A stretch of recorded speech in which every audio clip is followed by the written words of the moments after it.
Bertemu saya, Ameliako, dalam bijak. Bincang pajak. Senang sekali teman-teman, hari ini kita akan berbincang-bincang tentang pajak di Indonesia. Topik hari ini adalah lanjutan dari topik sebelumnya, yaitu dampak Omnibus Law Undang-Undang Cipta Kerja terhadap perpajakan di Indonesia.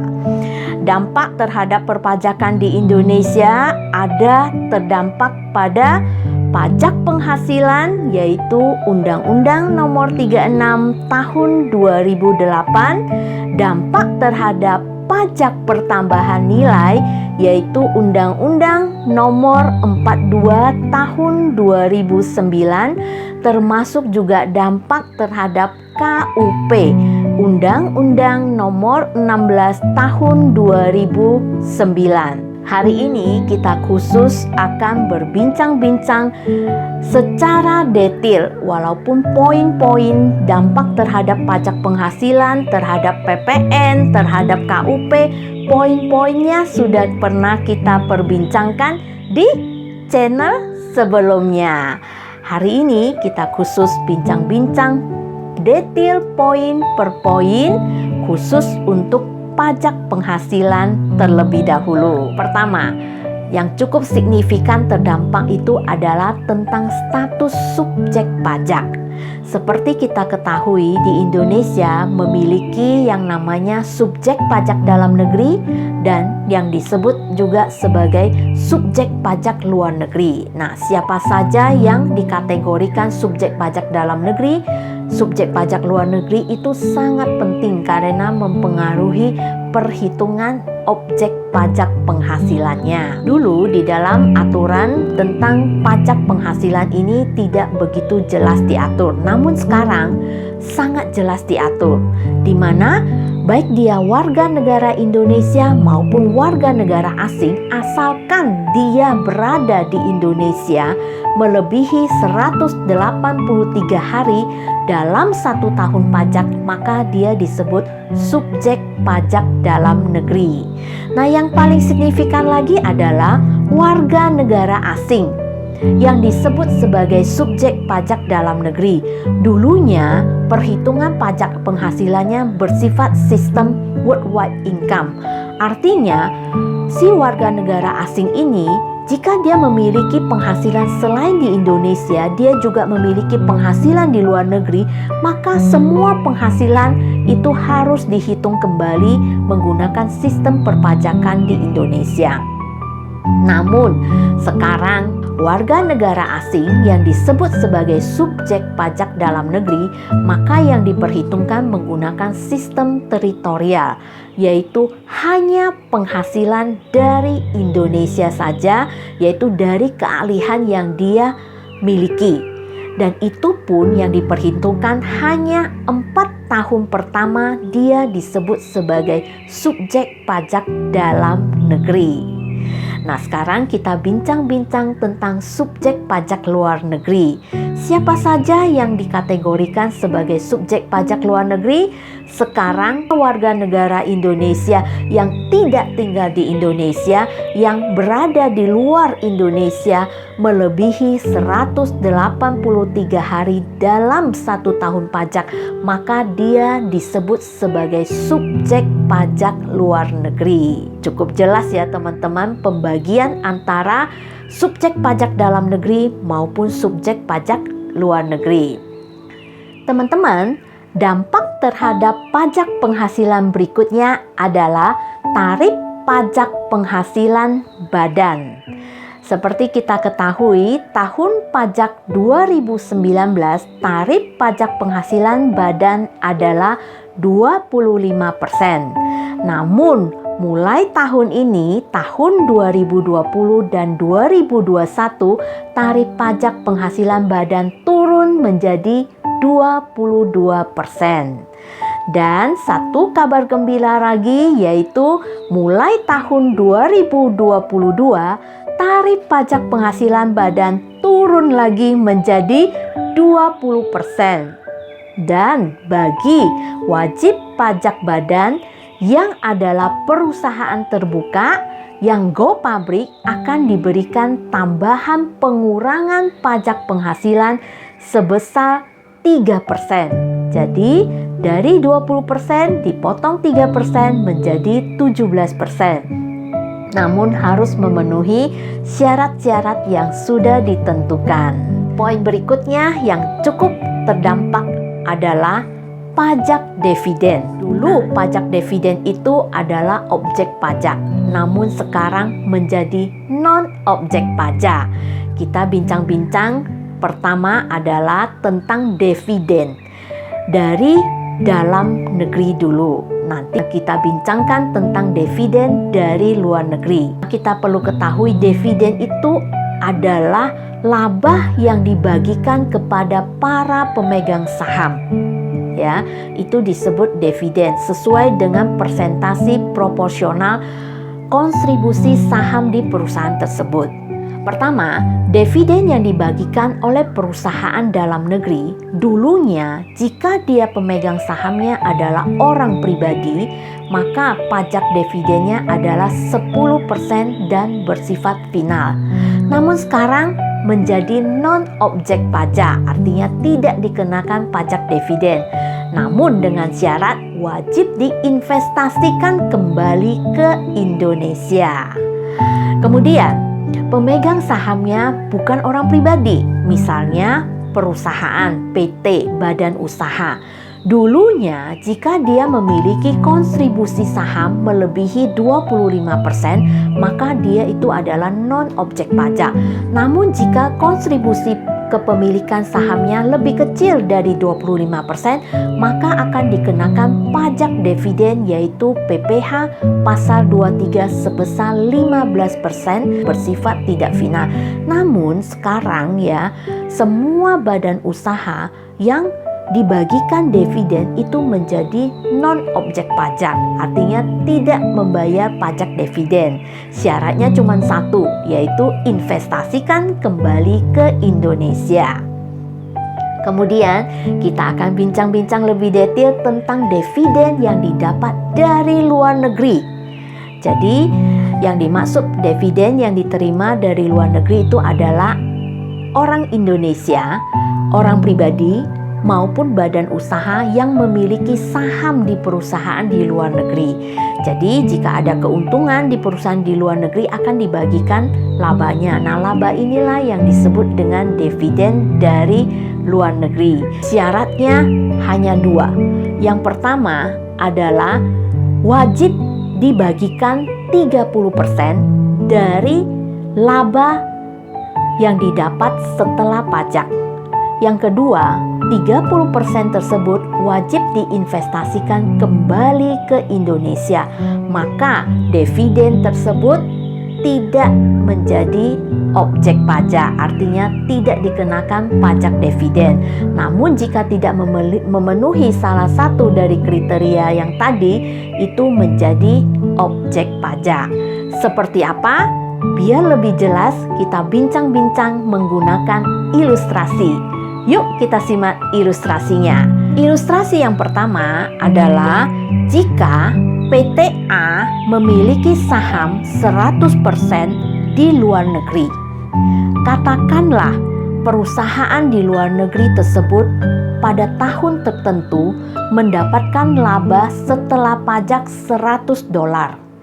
Dan kemudian ditentukan pembagian dividen $30. Artinya 30% yang dibagi memenuhi syarat bukan?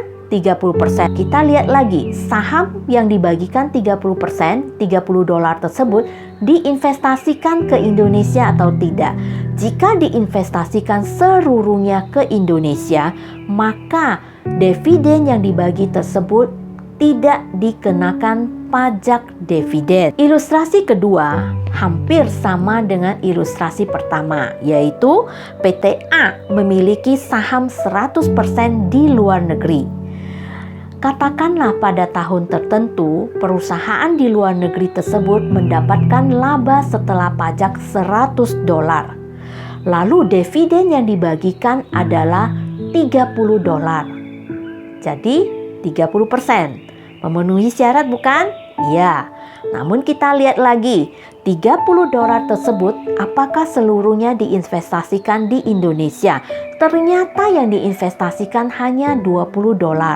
Maka yang dibebaskan pajak dividen hanya $20.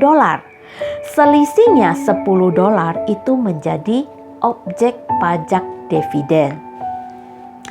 Sekarang kita masuk ke ilustrasi ketiga, yaitu PTA memiliki saham sama 100% di luar negeri. Pada tahun tertentu mendapat keuntungan, katakanlah setelah pajak labanya adalah $100. Lalu dividen yang dibagikan adalah $25. Berarti yang dibagikan hanya 25%, tidak memenuhi syarat 30%. Maka selisihnya akan menjadi objek pajak. Selisihnya yaitu mestinya 30% dari $100 adalah $30, namun yang dibagikan $25. Maka selisihnya 5% ini akan kena pajak penghasilan atas dividen. Kita lihat lagi, dividen yang $25 ini diinvestasikan nggak seluruh ke Indonesia? Katakanlah dia investasikan seluruhnya $25 ke Indonesia, maka $25 ini tidak menjadi objek pajak dividen. Namun yang menjadi objek pajak dividen itu hanya $5. Selisih dari syarat 30% dari laba setelah pajak. Teman-teman, kita masuk ke ilustrasi berikutnya. Sama, PTA memiliki saham 100% di luar negeri. Sekarang kasusnya sedikit berbeda, di mana laba setelah pajak $100, kemudian yang dibagikan dividen adalah $23. Artinya berapa persen? 23% bukan? Memenuhi syarat tidak? Tidak. Yang diwajibkan 30%. Artinya ada selisih $7.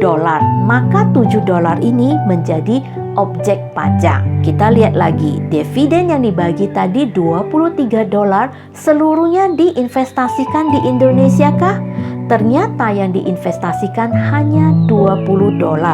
Berarti masih ada $3 yang tidak diinvestasikan. Maka yang $20 diinvestasikan tersebut tidak dikenakan pajak. Namun selisih yang tidak diinvestasikan yaitu $3 ditambah tadi syarat yang tidak memenuhi 30% dari laba setelah pajak itu $7. Jadi totalnya $10. Maka $10 inilah yang dikenakan pajak dividen. Kita masuk ke ilustrasi berikutnya yang sedikit agak berbeda. Tadi PTA memiliki saham 100%. Nih, sekarang katakanlah PTA memiliki saham hanya 10% di luar negeri. Perusahaan di luar negeri ini memiliki laba setelah pajak $100. Kemudian disepakati membagi dividen sebesar $30.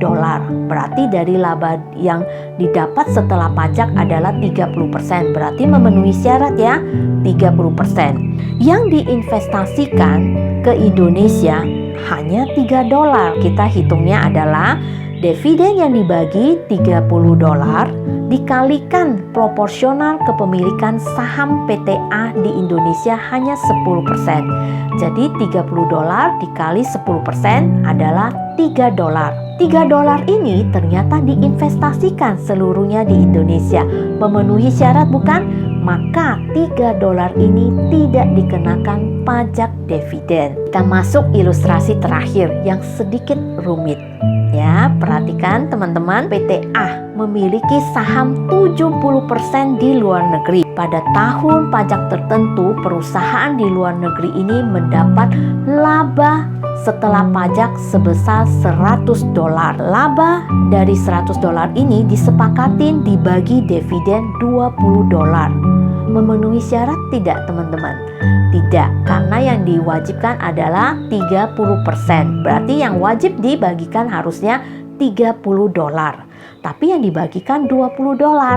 Berarti selisihnya berapa? $10. Apakah $10 ini seluruhnya kena pajak dividen? Kita lihat lagi, PTA memiliki saham 70%. Berarti $10 kali 70%, artinya $7 ini dikenakan pajak dividen. Kemudian kita lihat lagi, yang dibagikan kan tadi $20. Kepemilikan sahamnya 70%. Berarti $20 kali 70%, artinya $14 yang mestinya menjadi bagian dari PTA. Namun kita lihat lagi, apakah $14 ini semuanya diinvestasikan di Indonesia? Ternyata tidak.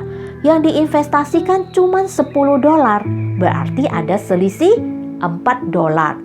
Maka $4 ini akan dikenakan pajak.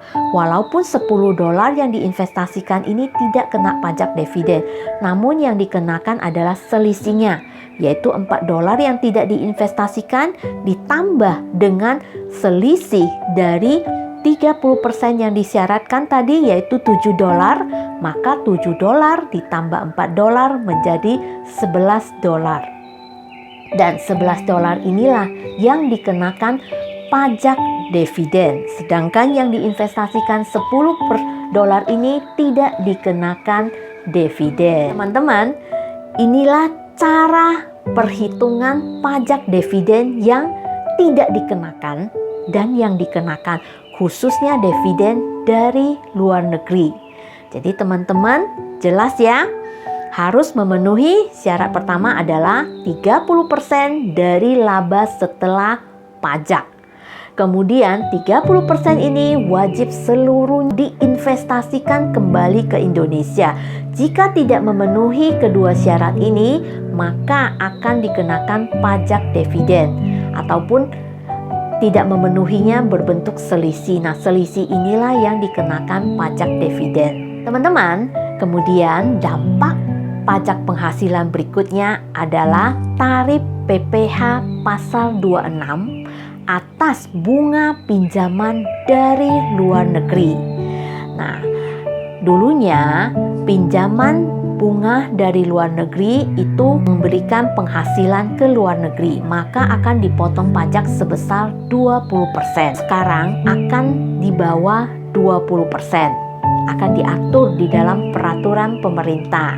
Kita akan bincang-bincang lebih detail setelah peraturan pemerintahnya terbit. Poin berikutnya yang terdampak atas pajak penghasilan adalah sisa hasil usaha koperasi dan juga Badan Pengelola Keuangan Haji (BPKH) yang dulunya adalah objek pajak, namun sekarang menjadi non-objek pajak. Dampak pajak penghasilan apa yang cukup signifikan berikutnya adalah lembaga keagamaan, lembaga sosial, dan lembaga pendidikan. Seperti kita ketahui, peraturan yang lama mengatur sisa dana lebih ini bukan merupakan objek pajak jika dalam kurun waktu 4 tahun dipergunakan kembali menjadi sarana dan prasarana pengembangan lembaga tersebut, maka itu menjadi non-objek pajak.